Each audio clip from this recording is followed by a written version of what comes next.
Hello story lovers, welcome back to my channel. Possessive Husband, Innocent Wife Part 32. అదే you have feelings on me అని కర్ణ ఆమె వైపు చూడ్డంతో లేదని చెప్తున్నాను కదా ఎన్నిసార్లు చెప్పాలి అని దక్ష అసహనంగా చెప్పేసరికి అందుకేనా దొంగలాగా లోపలికొచ్చి మాటలు విన్నావు అని వెటకారంగా అడిగేసరికి భగవంతుడా ఈ మాట పట్టుకుని ప్రతిసారి వెక్కిరిస్తూనే ఉంటాడేమో అనుకుంది. ఈలోపు హాస్టల్ రావడంతో డ్రైవర్ కార్ ఆపేసరికి దక్ష కార్ దిగడంతో నిజాలని నిర్భయంగా ఒప్పుకునే వాళ్లే నా దృష్టిలో డేరింగ్ అండ్ డాషింగ్ అని కర్ణ ఆమెకి వినిపించేలా చెప్పడంతో నేను మీలాగా కాదులే, నేనేదో నిమిత్త మాతృరాల్ని, బ్రతకాలి కాబట్టి బ్రతికి అంత మిడిల్ క్లాస్ అమ్మాయిని, మీలాగా డేరింగ్ అండ్ డాషింగ్ రిచ్ కిడ్ని కాదు అని చెప్పడంతో కర్ణ అలాగే చూస్తుంటే బాయ్ సార్ బాయ్ అని చెప్పి వెళ్ళిపోయింది దక్ష. కర్ణ కార్నర్ స్మైల్తో లెట్స్ సీ ఎన్ని రోజులు నీ ఫీలింగ్స్ని నా దగ్గర హైడ్ చేస్తావో అనుకుంటూ పద అని చెప్పాడు డ్రైవర్తో. మర్నాడు ఉదయం 9 గంటలు. ధాత్రికి సెమిస్టర్ ఎగ్జామ్స్ స్టార్ట్ అవ్వడంతో సెంటర్ వేరే చోట అయ్యేసరికి సెంటర్ దగ్గర అరగంట ముందే రెడీగా ఉండి అందరినీ లోపలికి పంపిస్తూ ఉండగా హాల్ టికెట్ తీసుకుని లోపలికి వెళ్ళేసరికి డిఫరెంట్ బ్లాక్స్, డిఫరెంట్ క్లాసెస్ ఉండేసరికి తన క్లాస్ ఏదో అర్థం కాలేదు. పైగా బయట తన రూమ్ నెంబర్కి సంబంధించిన డీటెయిల్స్ కూడా లేకపోవడంతో భగవంతుడా ఇప్పుడెలా క్లాస్ వెతుక్కోవాలి అని కన్ఫ్యూజ్ అవుతూ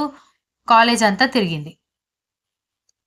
మొత్తం తిరిగినా కూడా తన క్లాస్ ఎక్కడా తనకి అర్థం కాక అయోమయంగా తిరుగుతూ ఉంటేనే హలో మిస్, మీరు ఎవరి కోసమైనా వెతుకుతున్నారా అని ఎవరో ఒక అబ్బాయి వచ్చి అడగడంతో అతని వైపు చూసి నా క్లాస్ రూమ్ వెతుకుతున్నాను అని చెప్పేసరికి మీ హాల్ టికెట్ నెంబర్ ఎంత అని అడగడంతో ఆమె హాల్ టికెట్ నెంబర్ చెప్పేసరికి అతని చుట్టూ చూసి దూరంగా గోడకి అతికించి ఉన్న రూమ్ నెంబర్స్ చార్ట్ దగ్గరికి వెళ్ళి వెతికి ఇది కూడా కాదండి అంటూ మరొక్క చార్ట్ దగ్గరికి వెళ్ళగా అక్కడ కూడా లేకపోవడంతో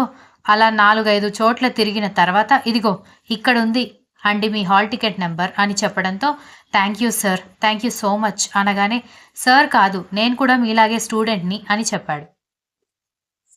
అవునా, థ్యాంక్ యూ సో మచ్, ఎగ్జామ్కి టైం అవుతుంది నేను వెళ్తాను అంటూ ధాత్రి పరిగెత్తడంతో ఆమె వైపు చూస్తూ బ్యూటిఫుల్ గర్ల్ అనుకుంటూ అతను వెళ్ళిపోయాడు. ఎగ్జామ్ అయిపోయిన తర్వాత ధాత్రి క్లాస్మేట్స్ అందరూ కనిపించడంతో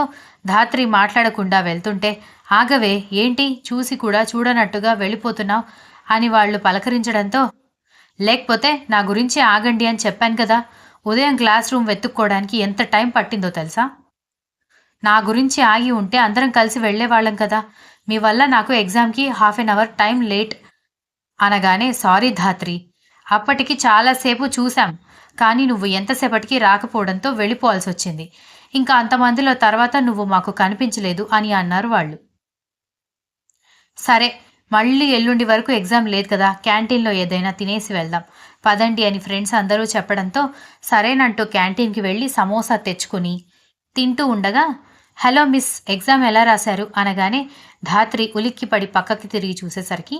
ఉదయం క్లాస్ రూమ్ వెతికి పెట్టిన వ్యక్తి కనిపించడంతో బాగా రాశాను, మీరెలా రాశారు అని అడగడంతో ధాత్రి ఇతనెవరు నీకు తెలుసా అని అడిగారు ఫ్రెండ్స్ అందరూ. ఉదయం మీరందరూ నాకు హ్యాండ్ ఇచ్చి వెళ్ళిపోతే నాకేమో క్లాస్ రూమ్ ఎలా వెతకాలో అర్థం కాక కన్ఫ్యూజ్ అవుతుంటే అతనే చార్ట్స్ మొత్తం వెతికి నా రూమ్ నెంబర్ చెప్పాడు అని చెప్పడంతో అవునా థ్యాంక్స్ అండి, ఈ మేడం అసలే మా మీద దీక్ష చేస్తోంది, కోపంతో మీరు గనక చూపించకపోయి ఉంటే మొత్తానికి మాతో మాట్లాడేది కాదు అని ఫ్రెండ్స్ అందరూ చెప్పేసరికి అయినా మీరేం ఫ్రెండ్స్ అండి, ఫ్రెండ్ కోసం ఆగకుండా అలా ఎలా వెళ్ళిపోయారు, కనీసం తన హాల్ టికెట్ నెంబర్ వెతికి రూమ్ నెంబర్ తనకి ఫోటో తీసి పెట్టినా సరిపోయేది కదా అని అన్నాడు ఆ వ్యక్తి. వారందరూ ఒకరినొకరు చూసుకుంటూ ఉంటే ధాత్రి వాళ్ళని సీరియస్గా చూస్తూ ఉండేసరికి అబ్బా మళ్ళీ అలా చూడకే బాబు, నువ్వేంటయ్యా హెల్ప్ చేసావని థ్యాంక్స్ చెప్తుంటే మా ఫ్రెండ్ దగ్గర ఇంకా ఇరికిస్తున్నావు, ఎల్లుండి నుంచి అలాగే చేస్తానులే అని చెప్పడంతో మై సెల్ఫ్ వరుణ్, మీ పేరేంటి అని అడిగి సారీ ఉదయం హాల్ టికెట్లో చూశాను, ధాత్రి కదా అనగానే ఓహో ఒక్కసారి హాల్ టికెట్ చూసి పేరు గుర్తు పెట్టుకున్నారా అని ధాత్రి ఫ్రెండ్స్ అందరూ ఒకరినొకరు నవ్వుకుంటూ చూసుకునేసరికి చాలు ఇంకా మొదలు పెట్టకండి కొంచెం ఛాన్స్ దొరికితే చాలు ఏడిపించడానికి రెడీ అయిపోతారు అని అంది ధాత్రి. కోపం సిగ్గుతో ఎర్రబడిన ధాత్రి మొహం చూసి వరుణ్ అలాగే చూస్తూ ఉండిపోతే, హలో వరుణ్ గారు, మా ధాత్రిని చూసింది చాలు కానీ మీ ఫ్రెండ్స్ లేరా, వెళ్ళి వాళ్లతో జాయిన్ అవ్వండి అనగానే, లేరండి, నేను వేరే కాలేజ్, నాకు ఒక్కడికే ఇక్కడ సెంటర్ పడింది, ఇఫ్ యూ డోంట్ మైండ్ నేను మీతో జాయిన్ అవ్వచ్చా, బాగా ఆకలేస్తోంది అనగానే, పర్లేదు కూర్చోండి అంటూ ధాత్రి మరొక సమోసా ఆర్డర్ ఇచ్చి, మార్నింగ్ మీరు హెల్ప్ చేసినందుకు సమోసా నా ట్రీట్ అని చెప్పడంతో థ్యాంక్ యూ అన్నాడు వరుణ్. అయినా మీ పేర్లు కూడా భలే ఉన్నాయి, ఒకరు భూదేవి ఒకరు వరుణ్ అంట, కానీ రెండూ ఎప్పటికీ కలవవేమో అని అందులో ఒక ఫ్రెండ్ డౌట్ రైజ్ చేస్తున్నట్టుగానే ఇద్దరిని క్వశ్చన్ చేసేసరికి, సారీ మీరు మిస్అండర్స్టాండ్ చేసుకున్నారు, నా పేరు ఆకాష్ కాదు వరుణ్, ఆకాశం భూమి కలవకపోవచ్చు కానీ భూమిని తడపాలంటే వరుణుడు కురవాలి కదా అని ధాత్రి వైపు చూశాడు వరుణ్. దాంతో ధాత్రి ఫ్రెండ్స్ ఒకరినొకరు చూసుకుని, బాబు మరీ ఓవర్గా కురిసినా కూడా వరదలొస్తాయి జాగ్రత్త అని చెప్పడంతో వరుణ్ నవ్వుతూ సమోసా తిన్నాడు. సమోసా తినడం అయిపోయిన తర్వాత అందరూ బిల్ కట్టేసి కాలేజ్ దాటి బయటకొచ్చాక, సరే వరుణ్ గారు, థ్యాంక్ యూ సో మచ్, ఇంకా నేను వెళ్తాను అని ధాత్రి చెప్పడంతో, మీరు ఎటువైపు వెళ్తున్నారు అని అడిగేసరికి, జూబ్లీ హిల్స్ వైపు అని ధాత్రి చెప్పడంతో, నేను కూడా వెళ్ళేది అటే, ఇఫ్ యూ డోంట్ మైండ్ నేను డ్రాప్ చేయొచ్చా అని అడగడంతో, వెళ్ళవే వెళ్ళు అని ఫ్రెండ్స్ అందరూ కోరస్లో అరిచేసరికి వీళ్ళొకరు, సారీ అండి నేను రాలేను, రేపటి నుంచి ఏడిపించి విసుగు తెప్పిస్తారు, నేను వాళ్లతో వెళ్ళిపోతాను అని చెప్పి వెళ్ళిపోయింది ధాత్రి. వరుణ్ డిసప్పాయింట్ అవుతూ వెళ్ళిపోయాడు. కర్ణ అని పిలుస్తూ డోర్ ఓపెన్ అవ్వడంతో కర్ణ తల తిప్పి చూసేసరికి లంగా ఓణిలో తన ఛాంబర్లోకి అడుగుపెట్టిన వేద వైపు చూసి,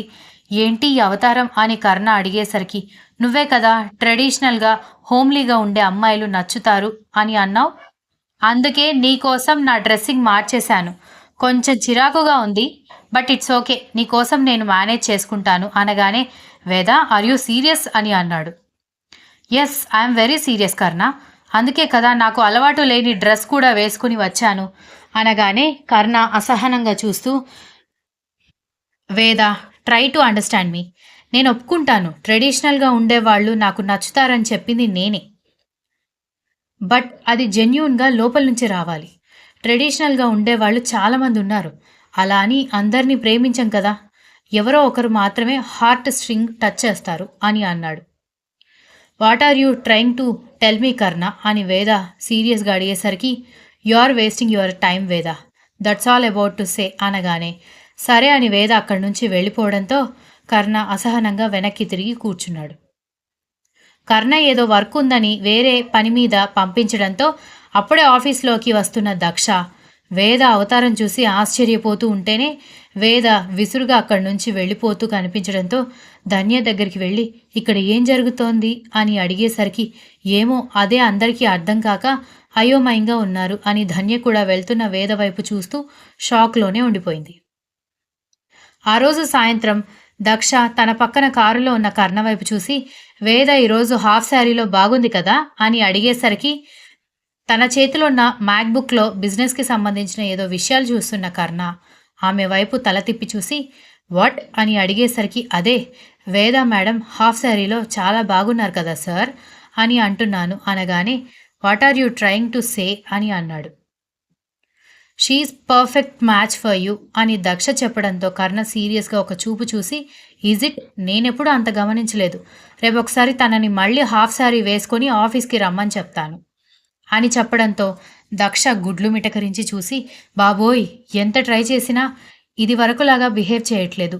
నన్ను అసహనానికి గురి చేస్తున్నాడు, ఈ చేంజ్ అంతా ఏంటో నాకు అర్థం కావట్లేదు అని తల పట్టుకుంది. దక్షని హాస్టల్ దగ్గర డ్రాప్ చేసి కర్ణ తన మ్యాన్షన్కి వెళ్ళిపోయాక సిద్ధార్థ్ కాల్ చేయడంతో, చెప్పరా అని స్పీకర్ ఆన్ చేసి డ్రెస్ చేంజ్ చేసుకుంటున్న కర్ణ పలకరించడంతో, ఎలా ఉందిరా నీ కొత్త ప్రయాణం అని అడిగేసరికి, చాలా ఇంట్రెస్టింగ్గా ఉంది అని కర్ణ ఒక కార్నర్ స్మైల్తో తనని తాను అద్దంలో చూసుకోవడంతో, ఏంట్రోయ్ నీ గొంతులో విజయ గర్వం వినిపిస్తోంది అని అన్నాడు.